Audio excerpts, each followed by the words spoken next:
Voter তালিকায় কারচুপি আর এই কারচুপির অভিযোগে সরব তৃণমূল কংগ্রেস। বিজেপির মদতেই কারচুপির অভিযোগ ঘাসফুল শিবিরের, যা মানতে নারাজ পদ্ম শিবির, আর এই নিয়েই তরজা তুঙ্গে।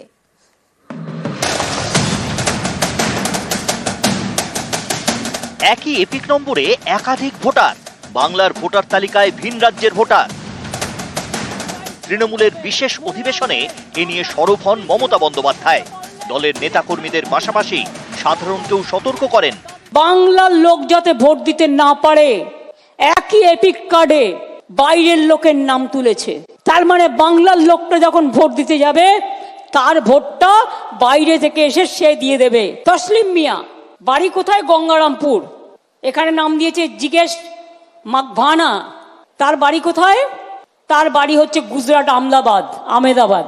একই এপিক কার্ডে কোথাও হরিয়ানা, কোথাও গুজরাট, সব জেলাতেই আছে। প্রত্যেকটা দেখতে হবে কিন্তু। ভোটার কার্ড ভোট দেওয়ার পরিচয়পত্র, সেই ভোটার তালিকায় ব্যাপক কারচুপির অভিযোগ তৃণমূলের। যেমন দক্ষিণ দিনাজপুরের গঙ্গারামপুর, এখানকার 482টি ভোটার কার্ডে গরমিলের অভিযোগ। একটি এপিক নম্বরে দুজন ভোটারের নাম, একজন বাদে সবাই গুজরাটের ভোটার। মুর্শিদাবাদের 129টি ভোটার কার্ডে গরমিলের খোঁজ মিলেছে, এখানেও একই এপিক নম্বরে দুজন ভোটারের নাম, একটি নম্বরে 3 জনেরও নাম রয়েছে। হরিয়ানা এবং পাঞ্জাবের ভোটার রয়েছে মুর্শিদাবাদের তালিকায়। খুব স্বাভাবিক ব্যাপার, ভুয়ো ভোটারটা তো একটা বিরাট চক্রান্ত। আধার স্ক্যাম, ভোটার লিস্ট স্ক্যাম, এটা তো অনলাইনে ঢুকিয়ে দিচ্ছে উইদাউট এনি ভেরিফিকেশন। কেন্দ্রের নির্বাচন কমিশনার, সেন্ট্রাল এজেন্সি মিলেমিশে অন্য রাজ্যের ভোটারদের, মহারাষ্ট্র, দিল্লি, এইভাবে ওরা সাকসেসফুল হয়েছে।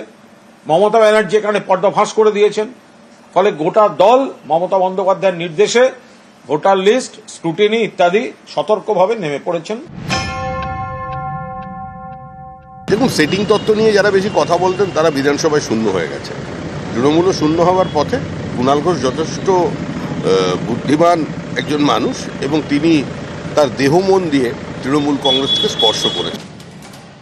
1 বছর পরে রাজ্যে বিধানসভা ভোট, তার আগে ভোটার তালিকা ঘিরে বঙ্গ রাজনীতির হাওয়া গরম। নিউজ 18 বাংলা।